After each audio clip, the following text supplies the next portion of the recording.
నా శ్రమలో పాలువారై ఉన్నారు, నా పరిచర్యలో పాలువారై ఉన్నారు. ఎప్పటి నుంచి? మొదటి నుంచి. ఇప్పుడా? మొదటి నుండి. కొన్ని సంవత్సరాలు అయింది ఈ సంఘాన్ని, ఫిలిప్పీ సంఘం మిమ్మల్ని కట్టి. మొదటి నుండి ఇప్పటి వరకు అదే స్టాండింగ్లో ఉన్నారు తప్ప ఎక్కడా మీరు మారలేదు. ఇప్పుడున్న సహవాసాలు ఎలా ఉంటుంది చెప్పనా? 3 నెలలకు మారిపోతారండి ఇప్పుడున్న. 3 నెలలే కాదు, 3 వారాలకు మారిపోతారు ఇప్పుడు. ఒక సహవాసం అంటే తెలియదు, ఒక ప్రేమ అంటే తెలియదు, ఒక నవ్వితే నవ్వడం, ఏడిస్తే ఏడవడం, కలిసి ఎట్లా అయినా సరే బృందాలుగా సువార్త చెప్పాలని కసి లేదండి. పేరు కోసం ఏడ్చే వాళ్ళు ఉన్నారు, పాట కోసం ఏడ్చే వాళ్ళు ఉన్నారు, పాంప్లెట్ మీద ఫోటో కోసం ఏడ్చే వాళ్ళు ఉన్నారు, సంఘంలో ఒక ₹10 ఇస్తే వాళ్ళని పొగడకపోతే ఏడ్చే వాళ్ళు ఉన్నారు, ఏదైనా చిన్న పని చేస్తే వాళ్ళని గుర్తించకపోతే ఏడ్చే వాళ్ళు ఉన్నారు. గుర్తింపు లేని కాడ ఈ గుర్తింపు కోరుకున్నవాడు 5 నిమిషాలు కూడా ఉంటాడు, పోతాడు. ఉండరు. పౌలు గారితో 1 సంవత్సరం కాదు, 2 సంవత్సరాలు కాదు, 3 సంవత్సరాలు కాదు, ఇన్ని సంవత్సరాలు ఎలా ఉండగలిగారంటే వీళ్ళ గుర్తింపు కోరే క్రైస్తవులు కాదండి. పౌలు శ్రమ పడితే, మా అయ్యగారు శ్రమ పడితే మేము శ్రమ పడతాం అన్నారట, మా సహోదరుడు శ్రమ పడితే మేము శ్రమ పడతా ఉన్నారట. అడుగుతున్నాను, ఆయన ఏడిస్తే లేడ్చారు, ఆయన నవ్వుతే నవ్వారు, ఆయన సువార్త చెప్పితే వీళ్ళు సువార్త చెప్పారు. చాలా మందిని మీరు చూడండి. పౌలు గారి మిషనరీ యాగం మనం చూస్తున్నప్పుడు ఎన్ని మిషనరీ ప్రయాణాలు చేశాడండి ఆయన? 3. మొదటి మిషనరీ, 2, 3 మిషనరీ ప్రయాణాలు చేసినప్పుడు ఒక్కడే చేశాడు అనుకుంటున్నారా? పౌలు గారి మిషనరీ ప్రయాణాలు ఒక్కడే చేయలేదండి. ఎంతమంది సహకారులు ఉన్నారు ఆయనకి, ఎంతమంది పరిగెట్టారో. కొంతమంది పరిగెట్టారు, కొంతమంది మధ్యలో చెప్పజేయకుండా పోయారు, కొంతమంది వచ్చారు పౌలు గారితో తిరగలేక ఆగిపోయారు. ఆ కుర్రోడు ఉన్నాడు, ఆ కుర్రోడి పేరు మార్కు. తక్కువని మాయమైపోయాడండి. మళ్ళీ బర్నబా తీసుకొచ్చి ఈసారి తీసుకెళ్తాం, అస్సలు వద్దాడు అన్నాడు అంతే పౌలు గారు. మధ్యలో పోయి చెప్పా చేయకుండా మానేసి సేవ పట్ల ఇంత లాంటి బాధ్యత లేని ఆ కుర్రోడు ఎందుకు అన్నాడంటే ఈయన కసి, ఈయన తీవ్రత ఎలా ఉందో చూసారా? శ్రమ పడాలంటే పౌలు గారు 3 మిషనరీ ప్రయాణాలు చేసినట్టు ఊరకే చేశాడా? ఎంతమంది సహకారులు? చాలామంది ఉన్నారు. ఎంత పెద్ద లిస్టు ఆ రోమపత్రిక 16 అధ్యాయం ఇచ్చాడు. ఒకసారి చదువుదామా, ఎంత బాగుంటుందో. చాలామందిని రేపే వచనాలు ఉన్నాయి అక్కడ. 16 అధ్యాయం మొదటి వచనం చూడండి. రోమిలికి రాసిన పత్రిక 16 అధ్యాయం మొదటి వచనం నుండి. కెంక్రేలో ఉన్న సంఘ పరిచారకురాలకు ఫిబే అనే సహోదరిని పరిశుద్ధులకు తగినట్టుగా ప్రభువునందు చేర్చుకొని ఆమెకి మీ వలన కావలసినది ఏదైనా ఉన్నయడలా సహాయం చేయవలన ఆమెను గూర్చి మీకు సిఫారసు చేయుచున్నాను. ఆమె అనేకులకును నాకును సహాయకురాలై ఉంది. ఎంత పెద్ద బోధకుడికి, ఎంత కసి కలిగిన సువార్థకుడికి అంత పెద్ద పరిచర్య చేస్తుంటే చెప్పుకోవడానికి ఎవరున్నారట? ఒక స్త్రీ ఉందట. పౌలు గారికి సహాయకుల, పౌలు గారికి నిజమైన సహకారుల జాబితాలో స్త్రీలు ఉన్నారా? నమ్మకమైన తల్లులు లాంటి స్త్రీలు ఉన్నారు, నమ్మకమైన తల్లులు లాంటి స్త్రీలు ఉన్నారు.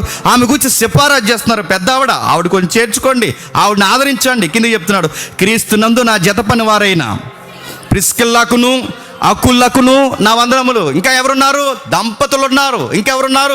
ఒంటరైన విధవరాళ్ళు ఉన్నారు. ఇంకా ఎవరున్నారు? కింద చెప్తున్నారు చూడండి, వారు నా ప్రాణము కొరకు తన ప్రాణమును ఇచ్చుటకైనను తెగించరు. ఇలాంటి దంపతులు ఉంటారని మన వెనకాల. ఎలాంటి వాళ్ళట? పాస్టర్ గారు ప్రాణాలు తీసేసే దంపతులు కదా ఇలా చెప్పండి. పాస్టర్ గారి కొరకే ప్రాణాలు పెట్టేసే దంపతులు. ఇలాంటి దంపతులు సేవలు ఉంటే నేను మళ్ళీ చెప్తున్నానండి, పౌలు గారు లాంటి గొప్ప పరిచారకులు ఈ జనరేషన్లో కూడా తయారవుతారు. సహాయం ఉండాలి, పరిగెట్టేవాడికి ఎండి తట్టాలి, నడవయ్యా నీ వెనకాల మేము ఉన్నాను, ఇలాంటి తీవ్రత కలిగిన వారు అని చెప్పేవాళ్ళు ఉండాలి. అలాంటి దంపతులు అకుల్లా ప్రిస్కిల్లా వాళ్ళు అన్నారట, అయ్యా మీ ప్రాణానికి ఏమైనా అయితే మా ప్రాణం మీద ఆనా మేము కూడా ఉండలేమన్నారట. ఈ ప్రాణానికి మా ప్రాణం అడ్డ నిలబడిపోయారట. నా కొరకు ప్రాణం ఇచ్చుటకైనా తెగించిరి. మరియు వారి ఇంట ఉన్న సంఘములకును వందనములు చెప్పుడి. నేను మాత్రమే కాదు, అన్యుల్లో సంఘపు వారందరూ వీరికి కృతజ్ఞతస్తులై ఉన్నారు, ఎందుకంటే నా కొరకు లైఫ్ పనంగా పెట్టేశారు వాళ్ళు. ఇంకా ఎవరున్నారు కిందికి?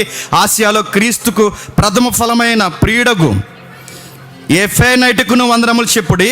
మీ కొరకు బహుగా ప్రయాసపడిన మరియకు వందనములు. నా బంధువులను బ్యాచ్ ఇంకెవరున్నారట? ఖైదీలట. నా ఖైదీలు ఆంద్రోనికును యునేకును వందనములు.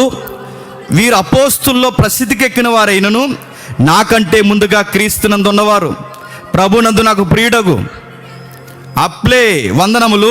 క్రీస్తునందు మా జత పని వాడగు ఉర్బానకును ప్రియుడగు ఆయన ఎవరు? స్టాకునకును క్రీస్తు యోగ్యుడైన అపెల్లకును, ఇంకా రకరకాల గ్రీక్ పేర్లు ఎబ్రీ పేర్లు కలిసి ఉన్నాయి. అలా పేర్లు చెబుతూ 12 వచనంలో ప్రభునందు ప్రయాసపడిన, ఇంకా చెబుతూ కిందకి 13 వచనంలో ప్రభునందు ఏర్పడిన, ఇంకా కిందకి చెబితే ఆ 15 వచనంలో ఫిలేకను ఇంకా కిందకి చెబుతూ 16 వచనంలో పవిత్రమైన ముద్దు పెట్టుకుని ఒకరికొకడు వందనములు చేయుడి. క్రీస్తు సంఘములు అన్నీ ఈ జత పని వారైన వారందరికీ నాకును మీకును వందనములు చెప్పుచున్నవి. ఎన్ని పేర్లు ఉన్నాయో నోరు తెరని పేర్లు. ఇంత లిస్టుని అడుగుతున్నాను. ఈయన 3 మిషనరీ ప్రయాణాలు చేయడానికి వెనకాల ఎంతమంది ఉన్నారంటే ఉన్నారు. ఒక్కడ ఏమీ చేసే లేదు. ఒక్కడ వలన ఇంత పరిచర్య జరగదు. వెనకాల ఎవరో ఉంటారు. ఆ వెనకాల ఉన్నవారు సహాయకులుగా ఉన్నారు. ఇంతమంది ఉన్నారు కనుక జ్ఞాపకం. ఇంకెవరున్నారు? తీతున్నాడు, ఫిలోమోన్ ఉన్నాడు, తిమోతి ఉన్నాడు, మార్క్ ఉన్నాడు, బర్నబా ఉన్నాడు, సేల్ ఉన్నాడు, డాక్టర్ లూకా గారు ఉన్నారు. చెప్పుకోవాల్సిన పేర్లు చాలా ఉన్నాయి. ఎంతమంది ఉన్నారు? ఇంతమంది ఆ పెద్ద మనిషికి సహాయకులుగా ఉన్నారు కనుకే చెప్పండి అంత గొప్ప పరిచర్య చేశారు. ఎలా ఉన్నారు తెలుసా? మొదటి నుంచి ఇప్పటి వరకు అదే విశ్వాసము ప్రేమలో ఉన్నారు. ఇప్పుడండి నెలకు మారిపోతున్నారండి. ఇప్పుడండి ఏడాదికి మారిపోతున్నారండి. ఈ వారం ఉంటారు, వచ్చే వారం కనబడరు. ఈ సంవత్సరం ఉంటారు, వచ్చే సంవత్సరం కనబడరు. కొన్ని రోజులు మనతో ఉంటారు, కొన్ని రోజులు మనకి ఎడమొహం పెడమొహం అవుతారు. ఎందుకు? వీళ్ళ ప్రభువు నందు అర్పణకు వచ్చిన వారు కాదు. వాళ్ళు అర్పింపడరు. చెప్పండి, మనల్ని అర్పించడానికి వచ్చారు. వాళ్ళు ప్రభువుగా బలియాగముగా చేయడానికి రాలేదు. ప్రభువుకి బలియాగంగా ఉండడానికి రాలేదంటే వీళ్ళ కమిట్మెంట్ ఉన్నవారు కాదు.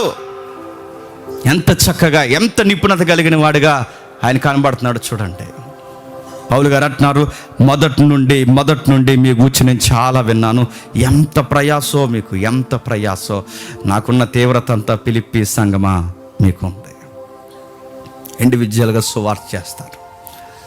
అందుకే చూడండి, ఫిలిప్పీ సంఘంలో ఉన్న చూడ్డానికి ఆకర్షణీయంగా సౌందర్యంగా ఉండే ఒక బ్యూటీ వాళ్ళ దగ్గర ఉన్న ఒక పాయింట్ ఏంటో తెలుసా? వాళ్ళు ఇండివిజువల్గా సువార్త చేస్తారండి. నాణ్యమైన ఆత్మలు ఎక్కడ దొరుకుతాయి చెప్పనా? బాగా వినాలి. ఈ టీం వర్కే మళ్ళీ వీళ్ళు రేపు ఇప్పుడు మనంతా టీంకి కూర్చున్నాం కదా సండే. ఈ టీముగా ఉన్న వీళ్ళందరూ తెల్లాడేసరికి ఎవరు పనికి వెళ్ళిపోతారు కదండి. ఎవరి పనికి వాళ్ళు, ఎవరి ఉద్యోగాలు వారివి, వేరే వ్యాపారాలు వారివి, ఎవరి సంవత్సరాలు వారివి వెళ్ళిపోతాంగా. ఈ విన్న వాక్యం అంట తోటి ఉద్యోగస్తులకు చెప్తారట. ఈ విన్న వాక్యాలట పొరుగు సంసారాల వారికి చెప్తారట. ఈ విన్న వాక్యం అంట రాజు దర్బార్లో, అంటే ఏ రోజు గృహంలో, గవర్నర్స్ బంగ్లాలో పనిచేస్తున్న గవర్నమెంట్ ఆఫీసర్కి ఉన్న వాళ్ళు కూడా ఆ తోటి ఉద్యోగస్తులకి తెలుసు. అదేనండి ఫిలిప్పీ సంఘంలో ఉన్న గ్రేట్ మూమెంట్. అదే ఫిలిప్పీ సంఘంలో ఉన్న రివైవల్. అదే మనం వస్తాం, కూర్చుంటాం. పోయిన వారం ఏం చెప్పాడంటే గుర్తుండదు. ఈ వారం ఏం చెప్పాడంటే ఈ గేడి ధరతలో మర్చిపోతాం. మరి ఎవరిదిరా పని అంటే మనం అనుకుంటామండి సువార్త సేవ అంటే పాస్టర్ గారిది ఒక్కరిది అనుకుంటామండి. కాదు కదండి, అందరూ కలిస్తేనే సువార్త. ఇక్కడ విన్న వాక్యం సోమవారం నుండి శనివారం వరకు మీ మార్గాల్లో మీరు చెప్పడమే సువార్త. ఇలా గుంపుగా మైకట్టుకుని వెళ్ళి అలా రోడ్డు మీద నిలబడి ప్రభు అయిన యేసుక్రీస్తు వారిని నమ్ముకోండి అని 2 నిమిషాలు మాట్లాడాలనుకోండి, ఎవరో ఒకరు నమ్ముకుంటారు, లేకపోతే వాళ్ళ ఇష్టం, అయిపోయింది. దీనికన్నా ఎఫెక్ట్గా పనిచేసే వర్క్ ఏంటో చెప్పను. నీ కొలీగ్స్ ఉంటారే, నువ్వంటే నేను అడుగుతున్నాను, ముక్కు ముఖం తెలియనోడు మన మాట బాగా వింటాడా? మన ముక్కు మీద మచ్చలేంటో అన్నీ ఎరిగినోడు మన మాట బాగా వింటాడు? చెప్పండి. మనకు పరిచయం ఉన్నోడు వింటాడు. మనకు బాగా పరిచయం ఉన్నవాడే మన మాట వింటాడు. అంటే సువార్త ఎఫెక్ట్గా ఎక్కడ పనిచేస్తుంది చెప్పినా, నీకు పరిచయస్తులు చాలామంది ఉన్నారు. నీ ఉద్యోగంలో, నీ పనిలో, నీ వ్యాపారంలో, ఈ సొసైటీలో నీకు చాలామంది ఫ్రెండ్స్ ఉన్నారు. వాళ్ళతో మాట్లాడుతున్నావు? అసలు నువ్వు కనీసం వాళ్ళతో ఏదైనా మాట్లాడుతున్నావు? మాట్లాడు, నోరిప్పి మాట్లాడు. నీ ప్రభువును గురించి వాళ్ళతో ఏదో ఒకటి మాట్లాడు. అందుకే చూడండి, ప్రభు అయిన యేసుక్రీస్తు వారు సమరయ స్త్రీతో మాట్లాడడానికి టీంని వేసుకెళ్ళాడు. అక్కడ వెళ్ళాడు. చెప్పండి, మీరు భోజనాలకు వెళ్ళండి, చెప్పండి ఎవరితో నేను మాట్లాడదు అంటే. ఒంటరిగా చేసే సువార్తలో ఎక్కెక్కి ఏడ్చే ఆత్మలు దొరుకుతాయండి. వాళ్ళతో కొంచెం మాట్లాడాలి. వాళ్ళతో కూర్చుని కొంచెంసేపు మనం ముచ్చటించాలి. ముందు వాళ్ళు చెప్పని వాళ్ళు చెప్తారు, ఏదో చెప్తారు. నువ్వు అను టిక్కుమని నొక్కుంటా ఇంచో ఫోన్ నొక్కోవడం సరిపోదు నీకు. ఇక్కడికి వచ్చి కూడా ఫోన్ గెలుగుతూ ఉంటారని నాకు తిక్కలెగుతుంది. సంఘానికి వచ్చి కూడా నువ్వు విను, కాస్త వాళ్ళు ఏం చెప్తున్నారు ఓపికగా విను, వాళ్ళు ఫోన్ చేసిన ఓపికగా విను. ముందు వినాలండి. వాళ్ళ మాట వింటున్నామని వాళ్ళకి ఎప్పుడైతే అనిపిస్తుందో వాళ్ళ మనసులో ఉన్నవన్నీ ఏం చేస్తారు చెప్పండి, చెప్పుకుంటారు. అప్పుడు చెప్పి అంత బాధ అయింది కదా, అయిపోయిన తర్వాత ఏడుస్తుంటారు. ఆ ఏడ్చినప్పుడు అప్పుడు అన్న బ్రదర్ నువ్వు ఏడవనంటే ఒక మాట చెప్తాను, చెప్పమంటావా? నీలాంటి బాధలే నాకు ఉండేవి, నీకన్నా ఎక్కువ శ్రమలే నాకు ఉండేవి, నీకన్నా కన్నీరు నాకు ఉండేది. మా సంసారంలో ఎన్ని లోతైన గాయాలు ఉండేవో, మా జీవితంలో ఎంత ఇబ్బంది ఉండేదో, ఆత్మహత్యల వరకు వెళ్ళిపోయిన మా కుటుంబాలు. అలాంటి టైంలో ఈరోజు మేము ఇలా ధైర్యంగా నిలబడ్డామంటే కారణం ఏంటో తెలుసా? మొగల్ రీల్ సీరియల్ చూసామనగా గుర్తుపెట్టుకో. ఇంత స్ట్రాంగ్గా మేము ఎలా ఉన్నామంటే కారణం ఏంటో తెలుసా? సిలువ వేయబడిన క్రీస్తుని నమ్ముకున్నాం. ఆయన నమ్ముకుంటే అంత ధైర్యం వస్తుంది అంటే ఎస్ మై బ్రదర్, దానికి రుజువు నేను నా కుటుంబం, దానికి రుజువు నేను నా కుటుంబం. ఒక్కసారి టేస్ట్ చేయి, ఒక్కసారి ఆయన రుచించు, ఒక్కసారి చర్చికి రా, ఒక్కసారి కూర్చో. మా పాస్టర్ గారు చెప్పే వాక్యం పోయిన వారం ఆయన ఏం చెప్పాడో తెలుసా? శ్రమలో ఎలా ఉంటుందని చెప్పాడో తెలుసా? శోధనలు ఎలా వస్తాయని చెప్పాడో తెలుసా? దాని ఎఫెక్ట్ వచ్చినప్పుడు మనం ఎలా నిలబడాలని చెప్పాడో తెలుసా? ఇలాంటి విషయాలకు వాళ్ళకి ఇత్తనాలుగా వేస్తుంటే వాళ్ళకి ఎలా ఉంటుందండి? ఇలాంటివన్నీ చర్చిలో చెప్తారా? మేము కేవలం అల్లేలు ఒకటే అనుకున్నాం. ఇలాంటివన్నీ చర్చిలో చెప్తారా? అరే పర్సనాలిటీ డెవలప్మెంట్ కన్నా గట్టిగా చెప్తున్నారు అంటే దీనికన్నా మనిషి మనసుతో మాట్లాడే ఆ చక్కటి ఆ వాక్యం అక్కడ ఉంటుందంటే ఉంటుంది. ఏం చెప్తారు అక్కడ? యేసయ్యని గూర్చి విస్తరించి విస్తరించి విస్తరించి మాట్లాడు. ఇది చేస్తారట ఫిలిప్పీ సంఘం. మీరు మొదటి నుంచి ఎలా ఉన్నారంటే మొదటి నుండి ఒకేలా ఉన్నారు. ఆ రోజు నుంచి ఈ రోజు వరకు సంవత్సరాలు గడిచిపోయాయి, నెలలు సంవత్సరాలు గడిచిపోయాయి. మీ విశ్వాసంలో ఎక్కడా తేడా రాలేదు. గుర్తింపు ఉన్నంత కాలం చుట్టే ఉండే వాళ్ళు గుర్తుపెట్టుకోండి, గుర్తింపు ఉన్నంత కాలం ఉంటారు. గుర్తింపులు ఏమన్నా తేడా వచ్చాయనుకోండి, గుర్తుపెట్టుకోండి, మన వదిలి సైడ్ అయిపోతారు. అట్లా వెళ్ళిపోయిన నో ప్రాబ్లం అండి, పోయే వాళ్ళని పోనివ్వడమే. ఎందుకంటే ఈ గుర్తింపులు పోయేవాడు ఎప్పుడు ఎక్కడ ఉండలేడండి, ఎక్కడ ఉండలేడు. సంఘానికి వచ్చి మమ్మల్ని గుర్తించండి, సంఘానికి వచ్చి మాకు పాట ఇవ్వండి, సంఘానికి వచ్చి మా కానుక గట్టిగా చెప్పండి, సంఘానికి వచ్చి మమ్మల్ని ఎలా చూడండి, సంఘానికి వచ్చి మా లెవెల్ ఏంటో చెప్పండి అంటే చెప్పరు. ఇక్కడ సంతలో అయితే చెప్తారు, సంఘంలో చెప్పరు. రచ్చబండలో చెప్తారు, ఇక్కడ చెప్పరు. ఇక్కడ ఏం చెప్తారంటే క్రీస్తుని గురించి మాత్రమే చెప్తారు. ఇక్కడ ఎవరిని గుర్తించరు. గుర్తింపులు అవసరం లేదు. గుర్తింపులు కోరుకునే మనసు మనకు రాకూడదు. ఫిలిప్పీ సంఘానికి అది లేదట. ఫిలిప్పీ సంఘానికి పని పని పని, సువార్త, సిలువను గూర్చిన యాగము. ఎంతంటే వారి విశ్వాస యాగమైపోయారు.